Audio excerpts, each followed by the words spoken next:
Alright, Act 2, Scene 2. So the murderation has been done, it's finished. Lady Macbeth says, "That which hath made them drunk hath made me bold. What hath quenched them hath given me fire." So the alcohol that they gave to the servants to kind of knock him out and to get him out of the way has made her bold, and what hath quenched them have given me fire. So by killing them, sleeping them, whatever you want to call it, she's become sort of more confident and more bold.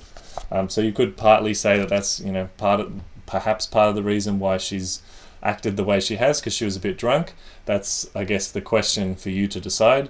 Does that in some way excuse the kind of discussion she's had with Macbeth to get him to kill or not? Daggers, talks about daggers as you might expect. There's one did laugh in its sleep.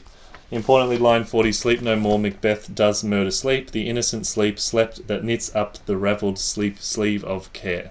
So sleep no more, Macbeth does murder sleep is kind of metaphorical and literal. He's killed someone in their sleep, and also he probably won't sleep ever again for the rest of the play until his ultimate death, because he's a murderer. And so the second question for you is, does he actually have a conscience?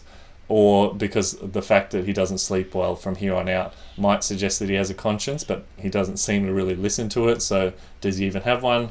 That's the question for you to answer. There's lots of daggers drawn on my book: water, waves, and blood, because that's what it's all about. Washing their hands, having clean hands. Basically, they get the daggers, they wipe them on the servants, and they leave them there. And that's so they can frame the servants, who they'll later kill anyway in a fit of sort of anger, because they're so disappointed that the servants have killed their king, when obviously they're the ones that killed King Duncan.